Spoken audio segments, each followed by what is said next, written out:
राम राज्य है, कितना बड़ा राम राज्य था? अयोध्या एक जिला, मात्र एक जिला।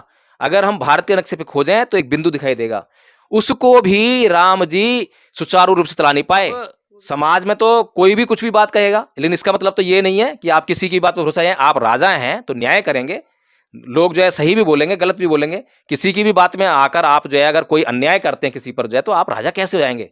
आप कैसे मर्यादा पुरुषोत्तम राम हो गए? कैसे आदर्श राजा हो गए? मतलब ही नहीं है। अरे आप जो है सम्राट अशोक का शासन देखिए। ये केजरीवाल जी जो है अंधे हैं, पाखंडी हैं, मैं कह रहा हूं बेईमान है बहुत बड़े। ये जो है सम्राट अशोक को नहीं याद कर रहे हैं। ये जो जिसकी बात कर रहे हैं रामराज की जो है, वो रामराज में तो कभी सुख और शांति रही नहीं, अयोध्या में भी। लेकिन उस समय जो सम्राट अशोक का जो भारत था वो कितना विशाल था। अफगानिस्तान, पाकिस्तान, भारत का जो है थोड़ा सा दक्षिणी हिस्सा छोड़ दो, वो सारा जो है इधर बांग्लादेश और पल्ली तरफ थोड़ा सा हिस्सा जो है, तो ये सारा जो है भारत था। और उसका राजा जो है सम्राट अशोक, और आसपास के जो देश थे उनमें भी सम्राट अशोक ने यह व्यवस्था करवाई कि कहीं भी किसी मनुष्य को, किसी प्राणी को, प्राणी की बात कर रहा हूं मैं, मनुष्य के अंदर जो प्राणी हैं, जानवर हैं, पक्षी हैं, पशु हैं, उन सब तक के लिए जो है पानी की व्यवस्था करवाई, अस्पतालों की व्यवस्था करवाई। ये रामराज नहीं था, ये अशोक राज था। अपने बच्चों का क्लेम क्यों करा? जब आपने अपनी स्त्री को त्याग दिया, अपने गर्भवती स्त्री को त्याग दिया, उस जिसके घर में बच्चे थे, जब आपने उसको सब कुछ त्याग दिया बच्चे समेत जो है, तो आपने दोबारा क्लेम क्यों किया? तो जब उसकी अग्नि परीक्षा हो गई है तो आपके पास क्या कारण था उस पर विश्वास ना करने का? आप अगर राजा ही थे, अगर आप राज दरबार में आपके सीता खड़ी होती वहां पर जो है, और सीता जो है आपसे न्याय मांगती कि मेरा पति जो है मेरी अग्नि परीक्षा लेने के बाद भी मुझ पे ये अन्याय कर रहा है, मुझे घर से बाहर निकालना चाहता है, तब आप क्या न्याय करते? और अगर आज प्रश्न करेंगे कि भाई प्राण प्रतिष्ठा होने के बाद क्या होगा और ये हिंदू राष्ट्र बन जाएगा देश, तो क्या होने वाला है, अब तक क्या नहीं हो रहा है? तो जब ये सवाल करेंगे तो इसीलिए जो है ना रहेगा बांस ना बजेगी बांसुरी। इनको उस शिक्षा से वंचित कर दो। ना तो संविधान के बारे में बताओ, ना गणतंत्र दिवस के बारे में बताओ, ना इनके अधिकारों के बारे में बताओ। बुद्धिजीवी लोग और खासकर जो साइंटिस्ट हैं वो ये लोग ये बात कह रहे हैं प्राण प्रतिष्ठा की, और आप इसको नकार रहे हैं। देखिए, मैं नकार नहीं रहा हूं, मैं ये नहीं कह रहा हूं होती है, मैं ये नहीं कह रहा हूं नहीं होती है, मैं तो ये कह रहा हूं जांच तो करवाओ। आप जो है ये बता दीजिए कि प्राण प्रतिष्ठा क्या होती है, सबसे पहले पहला प्रश्न जो है। दूसरा प्रश्न, प्राण प्रतिष्ठा से पहले जो है कोई भी मूर्ति जिसकी प्राण प्रतिष्ठा नहीं हुई है, उससे पहले वो क्या नहीं कर सकती है? दूसरा प्रश्न हो गया। तीसरा प्रश्न ये है कि प्राण प्रतिष्ठा होने के बाद कोई भी मूर्ति क्या कर सकती है? ये तीन प्रश्न हैं। इन तीनों प्रश्नों को जो है आप जो है बता दीजिए इसका उत्तर जो है, और करके दिखा दीजिए, जांच पूरी करवा दीजिए आप जो है, और फिर हम खुद ही आपके जो कहेंगे वो मानेंगे। हम तो अच्छे से जानते हैं कि कोई भी पुरुष जो है किसी महिला के झूठे बेर हो, झूठा खाना हो या झूठन जो है, या उसके साथ में जब खाना साझा करता है तो कब करता है, ये मुझे कहने की जरूरत नहीं है। तो सबरी कौन थी? सबरी कोई बूढ़ी थी, वृद्धा थी, या क्या थी, या क्या चल रहा था? क्योंकि अगर हम बात करें उसकी जो है तो बहुत कुछ सुनने को मिलता है, देखने को मिलता है, लेकिन प्रमाण नहीं है। हम इसलिए बिल्कुल ये नहीं कह सकते हैं, लेकिन प्रमाण इस बात का है कि उसी रामायण में जो है राजा राम शंभुक ऋषि का वध कर रहे हैं, और वो जातिवाद के आधार पर वध कर रहे हैं। तो वाल्मीकि रामायण है, मैं नहीं कह रहा हूं अपनी तरफ से। वाल्मीकि रामायण में अगर शंभुक ऋषि का वध हो रहा है और राजा राम उसकी जाति को जानने के बाद, पहचानने के बाद उसका वध कर रहे हैं, और वहीं पर वो सबरी के झूठे बेर खा रहे हैं, तो मुझे जो है ये कहते हुए, ये इसका आकल अनुमान लगाते हुए बिल्कुल भी संकोच नहीं हो रहा कि कोई भी व्यक्ति जो है, कोई भी पुरुष जो है किसी तो, लेकिन फिर ये पूछते हैं कि आप जो है कौन से वर्ण से हैं, ये पूछते हैं कौन से वर्ण से हैं। तो जब शंभुक ऋषि के मुंह से निकलता है कि हे राम, मैं शूद्र वर्ण से हूं और मेरा नाम शंभुक है, बस इतना सुनना था। अरे घोर अपराध किया तूने, शूद्र होकर जो है क्या नाम है ज्ञान प्राप्त किया, और ज्ञान प्राप्ति नहीं किया बल्कि ज्ञान को बांट भी रहा है, लोग जागरूक कर रहा है, लोगों को भड़का रहा है धर्म में जो है। तो तुरंत ही जो है तलवार म्यान से निकलती है और शंभुक की गर्दन जो है उसके गारंटी हल कहता हूं, ना तो नरेंद्र मोदी, ना केजरीवाल जी, और किसी भी हिंदू के भीतर इतना दम नहीं है, इतना सामर्थ्य नहीं है जो वाल्मीकि रामायण को पढ़ सके और वाल्मीकि रामायण को एक बार उसका वाचन करके सार्वजनिक तौर पर बता सके। क्योंकि वाल्मीकि रामायण जो है, जो राम का चरित्र चित्रण करती है, उसमें कहीं पर भी उसकी महानता का जिक्र नहीं है। और जो शासन जो है और जनता के लिए और जनता के द्वारा, ये तो ईवीएम खा गई है। तो जब इस देश के किसी भी नागरिक को अगर ये शक है कि ईवीएम जो है उसके अधिकार को खा रही है, और इस देश के किसी भी नागरिक को बैलेट पेपर पर कोई शक नहीं है, तो कौन सी व्यवस्था लागू करनी चाहिए? भारत के लोगों के अधिकारों को, मूल अधिकारों को जो है कौन कम करता है, कौन छीनता है, इन बातों को सोचना समझना बहुत जरूरी है। और जब हम इस बात पर गौर फरमाते हैं कि भारत के नागरिकों के मौलिक अधिकारों को कौन छीनने का काम कर रहा है, तो हमारी एकाएक नजर पड़ती है रामायण की तरफ। जब हम रामायण में राम का चरित्र देखते हैं तो राम जो है पग पग पर जो है मौलिक अधिकारों का हनन करते हुए हमें दिखाई देते नमस्कार, हैं। आप देख रहे हैं एनबी न्यूज 24/7 नीलम बोध के साथ। साथियों, आज गणतंत्र दिवस है और पूरा भारत गणतंत्र दिवस को बड़ी धूमधाम से सेलिब्रेट कर रहा है। तो सबसे पहले मैं एनबी न्यूज की तमाम टीम की तरफ से पूरे देशवासियों को गणतंत्र दिवस की बहुत बहुत बधाई और मंगल कामनाएं देती हूं और उम्मीद करती हूं कि जिस सपने को लेकर इस देश का संविधान लिखा गया और जिस सपने की परिकल्पना को साकार करने के लिए परम पूज्य बाबा साहब ने भारत देश का संविधान लिखा और उसमें देश के तमाम लोगों के लिए हक अधिकार सुनिश्चित किए, तो क्या आज भारत के इस लोकतांत्रिक गणतंत्र में लोगों के हक अधिकार सुनिश्चित हो पाए या नहीं हो पाए, या जिस संकल्पना को लेकर परम पूज्य बाबा साहब ने इस देश का संविधान लिखा था वो संकल्पना आज पूरी हो रही है या नहीं हो रही है, इसी विषय पर चर्चा करने के लिए आज मेरे साथ में एडवोकेट जय भीम प्रकाश जी, उन्हीं से जानने का प्रयास करूंगी। सर, आज 2024 चल रहा है और 26 नवंबर 1949 को भारत देश का संविधान लिख दिया गया था पूरी तरह, और 26 जनवरी सन 1950 को पूरी तरह से ये लागू हो गया था। तो सर, किस तरह से देखते हैं 1950 से लेकर आज 2024? जी, बहुत बहुत धन्यवाद नीलम जी, और बहुत अच्छा विषय है और आज गणतंत्र दिवस का मौका भी है, तो निश्चित तौर पर यह जो है विषय बनता है चर्चा करने के लिए, निश्चित तौर पर इसे चर्चा की जानी चाहिए। और जिस संदर्भ में चर्चा हो रही है वो तो बहुत ही महत्वपूर्ण विषय है। यहाँ पर अगर हम चर्चा करें कि भारत के संविधान के भीतर स्थापित जो मूल्य हैं, लोकतांत्रिक, गणतंत्रात्मक, समाजवादी, धर्मनिरपेक्ष, समानतावादी, ये जो ऐसे मूल्य हैं जिनसे कि किसी भी मनुष्य के सर्वांगीण विकास की कल्पना आसानी से की जा सकती है।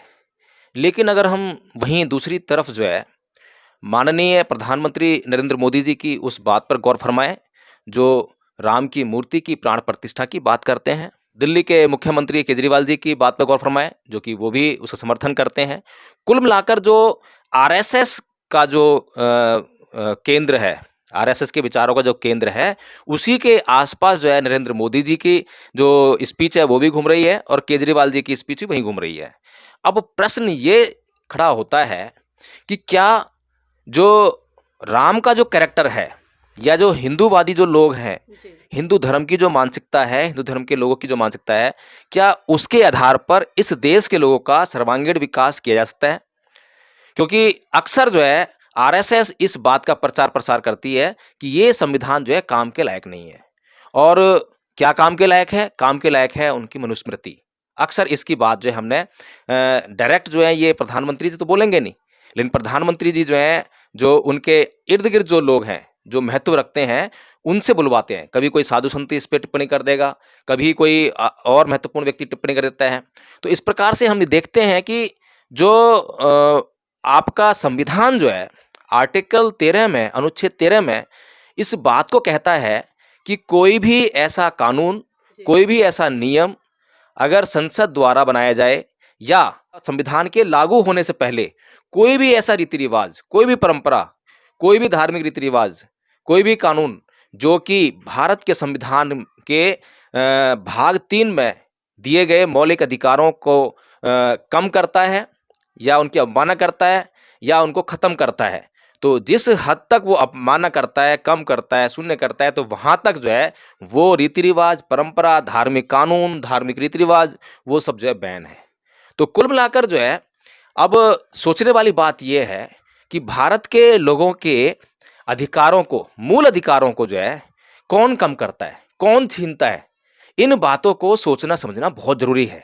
और जब हम इस बात पर गौर फरमाते हैं कि भारत के नागरिकों के मौलिक अधिकारों को कौन छीनने का काम कर रहा है, तो हमारी एकाएक नजर पड़ती है रामायण की तरफ।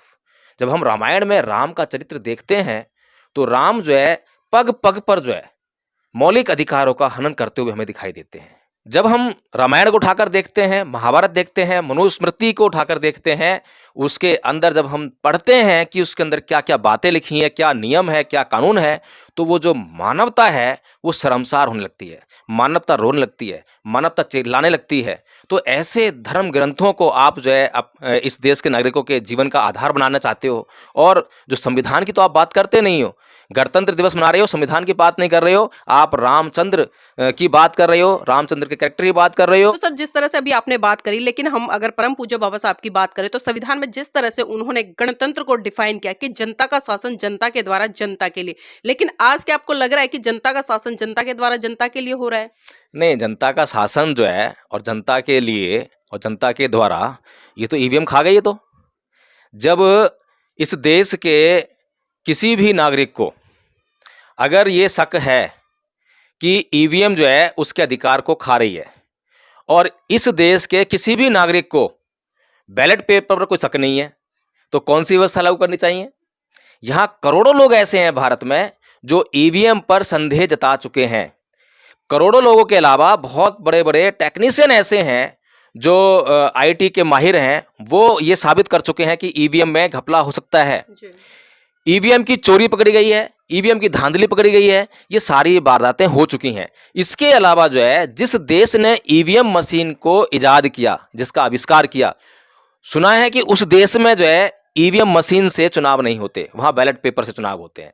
तो ये सारी जो बातें हैं, इसका मतलब ये है कि आपके जितने भी आपका लोकतंत्र था भारत के संविधान में, जिसको हमने गणराज्य कहा, गणराज्य की जो हमने संकल्पना की, उस सबको तो ये ईवीएम मशीन खा चुकी है। अब सबसे बड़ी लड़ाई जो है उस राजनीतिक सत्ता की नहीं है। राजनीतिक सत्ता तो आपके पास तब आएगी जब आपको लोग वोट देंगे और आप तक वो वोट पहुंचेगा।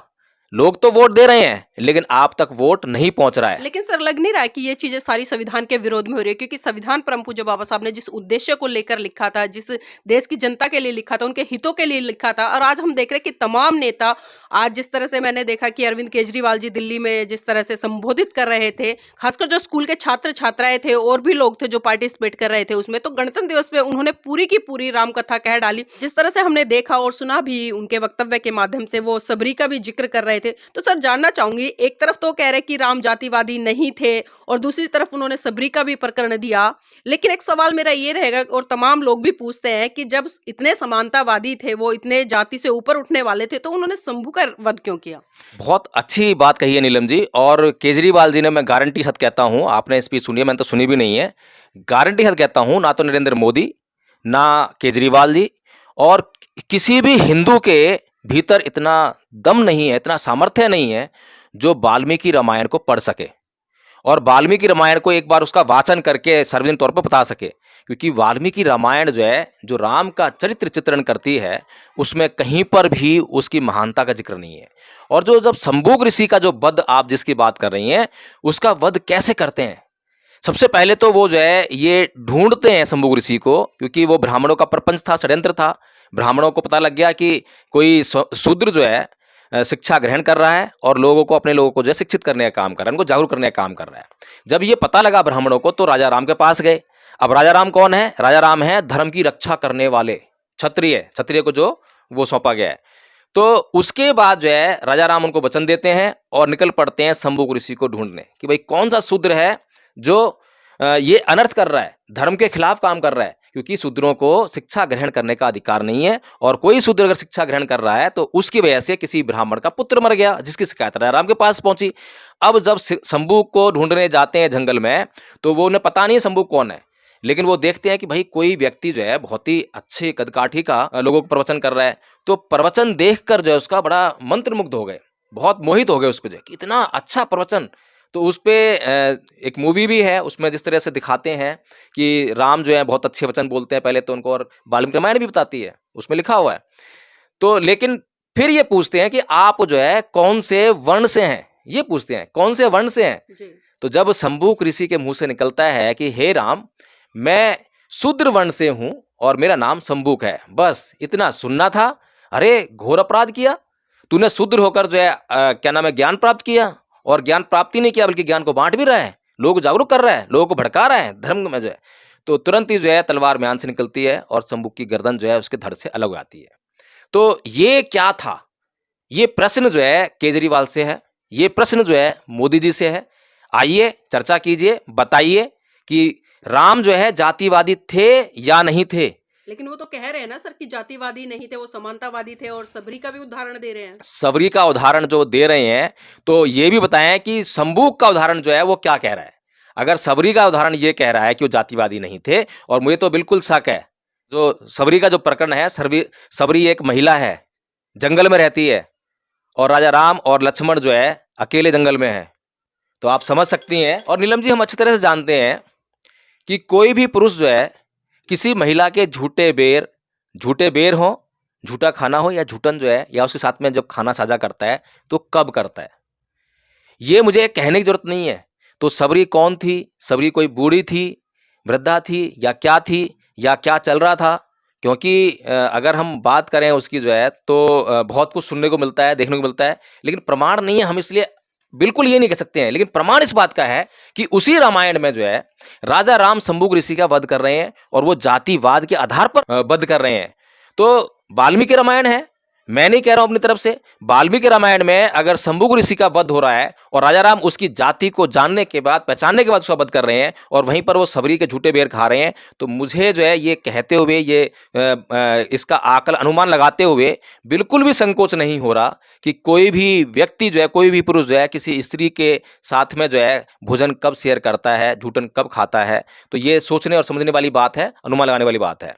तो सर, जिस तरह से अभी आपने बताया, और कई चीजें हैं हम भी देख रहे हैं, क्योंकि आज देख रहे हैं कि अगर हम संविधान की बात करें और गणतंत्र की बात करें, क्योंकि आज जब हम गणतंत्र दिवस मना रहे हैं, तो संविधान में तमाम हक अधिकार दिए गए, और उसमें जो आर्टिकल 51A है, जो कि मतलब साइंटिफिक पैरामेंट को स्थापित करने की बात कर रहा है, लेकिन आज हम देख रहे हैं कि देश में तमाम वो चीजें स्थापित की जा रही है जिसका साइंस से कोई लेना देना नहीं है, बल्कि काल्पनिक चीजों को परोसा जा रहा है। तो क्या लगता है, ऐसे में हम बाबा साहब की परिसंकल्पना को पूरा कर पाएंगे? जी नहीं, जिस तरह से माननीय मुख्यमंत्री दिल्ली के केजरीवाल जी जो हैं, वहाँ पर स्टूडेंट्स के सामने ये कह रहे हैं कि रामलला की प्राण प्रतिष्ठा हुई।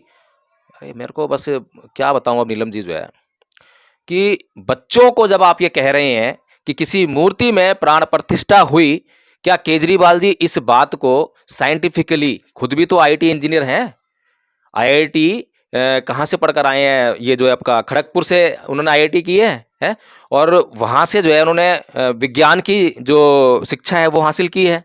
तो क्या वो इस विज्ञान के साथ में उसका कुछ मेल बता सकते हैं कि क्या प्राण प्रतिष्ठा हो सकती है, और प्राण प्रतिष्ठा के आपके मतलब क्या हैं, प्राण प्रतिष्ठा के बाद क्या होता है और उससे पहले क्या होता है? लेकिन सर, देश के तमाम पढ़े लिखे बुद्धिजीवी लोग और खासकर जो साइंटिस्ट हैं, वो ये लोग ये बात कह रहे हैं प्राण प्रतिष्ठा की, और आप इसको नकार रहे हैं। देखिए, मैं नकार नहीं रहा हूँ, मैं ये नहीं कह रहा हूँ होती है, मैं ये नहीं कह रहा हूँ नहीं होती है, मैं तो ये कह रहा हूँ जांच तो करवाओ। आप जो है ये बता दीजिए कि प्राण प्रतिष्ठा क्या होती है, सबसे पहले पहला प्रश्न जो है। दूसरा प्रश्न, प्राण प्रतिष्ठा से पहले जो है कोई भी मूर्ति जिसकी प्राण प्रतिष्ठा नहीं हुई है, उससे पहले वो क्या नहीं कर सकती है, दूसरा प्रश्न हो गया। तीसरा प्रश्न ये है कि प्राण प्रतिष्ठा होने के बाद कोई भी मूर्ति क्या कर सकती है। ये 3 प्रश्न हैं। इन तीनों प्रश्नों को जो है आप जो है बता दीजिए इसका उत्तर जो है, और करके दिखा दीजिए, जांच पूरी करवा दीजिए आप जो है, और फिर हम खुद ही आपके जो कहेंगे वो मानेंगे। हम तो मना ही नहीं कर रहे, हम तो ये कह नहीं रहे हैं कि प्राण प्रतिष्ठा होती है नहीं होती है, हम तो कह रहे हैं सिर्फ जांच करिए।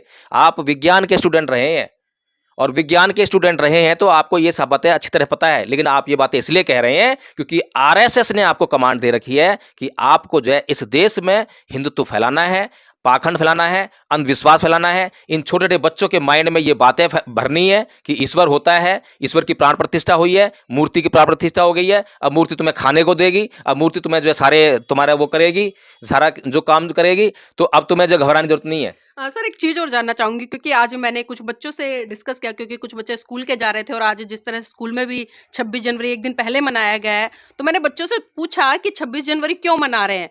फिर बच्चे नहीं बता पाए, तो मैंने पूछा कि अभी 22 तारीख को क्या हुआ था। मतलब 22 तारीख का प्रकरण बच्चे बच्चे तक को पता है, जो स्कूल जा रहा है उसको पता है, लेकिन देखिए स्कूल में जो अध्यापक है या प्रिंसिपल है या जो सरकार है, वो ये नहीं बता पा रही है कि बच्चों को 26 जनवरी क्यों मनाया जाता है, क्या महत्व है, क्या हुआ था। जी, जब वो ये बताने में मशगूल हैं, टीचर्स जो हैं, टीचर्स, मुख्यमंत्री, प्रधानमंत्री, इस देश का मीडिया, इस देश के जो जितना भी तामझाम है, वो सभी लोग जब ये बताने में मशगूल हैं कि प्राण प्रतिष्ठा होने जा रही है, राम के अंदर अब जो राम की मूर्ति है उसके अंदर अब जान पड़ जाएगी, अब राम की मूर्ति चमत्कार करेगी, इस देश को हिंदू राष्ट्र बनाएंगे, ये देश हिंदू राष्ट्र बनने वाला है, ये सब जब बातें बताई जाएंगी बच्चों को, तो उसके क्या मायने? फिर गणतंत्र दिवस क्यों बताएंगे कि गणतंत्र दिवस क्या होता है, 26 जनवरी को क्या हुआ था?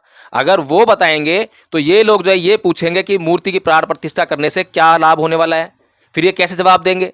फिर वो पूछेंगे, अगर ये बोलेंगे कि भाई इससे जो है हमने प्राण प्रतिष्ठा कर दी है, अब जो हिंदू राष्ट्र बन जाएगा, तो बच्चे फिर प्रश्न करेंगे कि भाई प्राण प्रतिष्ठा होने के बाद क्या होगा, और ये हिंदू राष्ट्र बन जाएगा देश तो क्या होने वाला है, अब तक क्या नहीं हो रहा है। तो जब ये सवाल करेंगे तो इसीलिए जो है ना रहेगा बांस ना बजेगी बांसुरी। इनको उस शिक्षा से वंचित कर दो।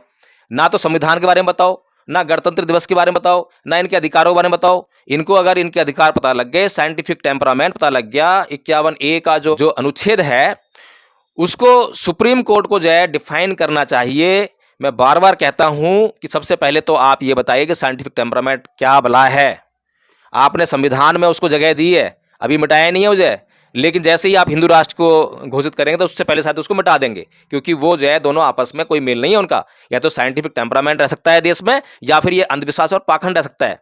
तो इसीलिए जो है नीलम जी, अब ये जो मुख्यमंत्री जी हैं, प्रधानमंत्री जी हैं, टीचर्स हैं, ये जितना तामझाम है, इन सब का एक ही काम रह गया है कि इस देश के लोगों को मूर्ख बनाया जाए, पाखंड और अंधविश्वास में धकेला जाए। अरविंद केजरीवाल जी एक बात पर बड़ा जोर दे रहे थे कि हम दिल्ली में भी राम राज्य जैसा शासन चाहते हैं, और वो खुले तौर पर कहते नजर आए कि हम दिल्ली को राम राज्य की तरह चला रहे हैं और आने वाले भविष्य में भी इसी तरह से चलाएंगे। जी सही कह रहे हैं, वो जो रामराज तरह चला रहे हैं। रामराज में क्या था? रामराज वही रामराज, जब वो राजा बन गए थे तो वो अपना कर्तव्य भूल गए। अपनी पत्नी को धोखे से, और लक्ष्मण को साफ साफ ये निर्देश दिए थे कि बिल्कुल बताना मत कि कहाँ ले जा रहे हो, और उसको जंगल में छोड़ के आ जाओ। और वो भी जब जब आपने जो है उस सीता मैया की परीक्षा ली थी, अग्नि परीक्षा ली थी, आग में से होकर गुजरी थी बेचारी जो है। हालांकि ये जो है अंधविश्वास है, ये भी जो है कि कोई भी व्यक्ति अगर किसी अग्नि में प्रविष्ट होता है तो वो अग्नि से कभी बाहर नहीं आ सकता, वो उसकी राखी बाहर आएगी। लेकिन फिर भी चलिए मान लेते हैं, कल्पना है, कल्पना पे भी एक बार जो है भरोसा लेकर आते हैं। तो जब उसकी अग्नि परीक्षा हो गई है तो आपके पास क्या कारण था उस पर विश्वास ना करने का? आप अगर राजा ही थे, अगर आप राज दरबार में आपके सीता खड़ी होती वहां पर जो है, और सीता जो है आपसे न्याय मांगती कि मेरा पति जो है मेरी अग्नि परीक्षा लेने के बाद भी मुझ पे यह अन्याय कर रहा है, मुझे घर से बाहर निकालना चाहता है, तब आप क्या न्याय करते? और अगर आज की कोर्ट में, आज के भारत के संविधान के अंतर्गत जो कोर्ट, जो न्यायालय भारत में स्थापित है, अगर उस किसी भी कोर्ट में अगर ये राम का मुकदमा चला जाए तो राम को जो है क्या सजा मिलने वाली है, ये तो हर कोई जानता है। तो ये राम राज्य था। और दूसरा, राम राज्य कितना बड़ा राम राज्य था? अयोध्या एक जिला, मात्र एक जिला। अगर हम भारत के नक्शे पे खोजें तो एक बिंदु दिखाई देगा, उसको भी राम जी सुचारू रूप से चला नहीं पाए। फिर आपने अपने बच्चों पर क्लेम क्यों करा? जब आपने अपनी स्त्री को त्याग दिया, अपने गर्भवती स्त्री को त्याग दिया, उस जिसके घर में बच्चे थे, जब आपने उसको सब कुछ त्याग दिया बच्चे समेत जो है, तो आपने दोबारा क्लेम क्यों किया? अब समाज में तो कोई भी कुछ भी बात कहेगा, लेकिन इसका मतलब तो ये नहीं है कि आप किसी की बात पर भरोसा है। आप राजा हैं तो न्याय करेंगे, लोग जो है सही भी बोलेंगे, गलत भी बोलेंगे। किसी की भी बात में आकर आप जो है अगर कोई अन्याय करते हैं किसी पर जो है, तो आप राजा कैसे हो जाएंगे? आप कैसे मर्यादा पुरुषोत्तम राम हो गए? कैसे आदर्श राजा हो गए? मतलब ही नहीं है। अरे आप जो है सम्राट अशोक का शासन देखिए। ये केजरीवाल जी जो है अंधे हैं, पाखंडी हैं, मैं कह रहा हूं बेईमान है बहुत बड़े। ये जो है सम्राट अशोक को नहीं याद कर रहे हैं। ये जो जिसकी बात कर रहे हैं रामराज की जो है, वो रामराज में तो कभी सुख और शांति रही नहीं, अयोध्या में भी। लेकिन उस समय जो सम्राट अशोक का जो भारत था वो कितना विशाल था। अफगानिस्तान, पाकिस्तान, भारत का जो है थोड़ा सा दक्षिणी हिस्सा छोड़ दो, वो सारा जो है इधर बांग्लादेश और पल्ली तरफ थोड़ा सा हिस्सा जो है, तो ये सारा जो है भारत था। और उसका राजा जो है सम्राट अशोक, और आसपास के जो देश थे उनमें भी सम्राट अशोक ने ये व्यवस्था करवाई कि कहीं भी किसी मनुष्य को, किसी प्राणी को, प्राणी की बात कर रहा हूं मैं, मनुष्य के अंदर जो प्राणी हैं, जानवर हैं, पक्षी हैं, पशु हैं, उन सब तक के लिए जो है पानी की व्यवस्था करवाई, अस्पतालों की व्यवस्था करवाई। ये रामराज नहीं था, ये अशोक राज था। आपको अगर बात करनी है तो विश्व के सर्वश्रेष्ठ सम्राट, जो ऐतिहासिक पुरुष है, जो सच्चाई है, जिसको सब जानते हैं, कल्पना बिल्कुल भी नहीं है, उसकी बात करनी चाहिए। उसको आदर्श मानकर अगर आप राजद चलाएंगे तो मैं समझता हूं कि प्रजा सुखी हो सकती है। लेकिन आप जो है क्योंकि हिंदू धर्म को मानने वाले हैं, हिंदू धर्म का प्रपंच रचने वाले हैं, तो आरएसएस की कमांड पर आपको जो है ये पाखंड फैलाना है, इस देश पर कब्जा करना है। आपको पता है कि हिंदू धर्म में कोई सच्चाई नहीं है, सब काल्पनिक है, लेकिन फिर भी आप इसीलिए जो है इस हिंदू धर्म का प्रचार प्रसार कर रहे हैं और सम्राट अशोक की बात नहीं करते हैं, बुद्ध की बात नहीं करते हैं, बाबा साहब अम्बेडकर की बात नहीं करते हैं और साइंटिफिक टेम्परामेंट की बात नहीं करते हैं, संविधान की बात नहीं करते हैं। आप अंधविश्वास की बात करते हैं, रामलला की बात करते हैं, प्राण प्रतिष्ठा की बात करते हैं। आप जो है तमाम वो बातें करेंगे जिससे इस देश में अंधविश्वास फैले, क्योंकि आपको जो है आरएसएस को इस देश में सत्ता में काबिज रहना है, लगातार बने रहना है, सारी संपत्ति हड़पनी है।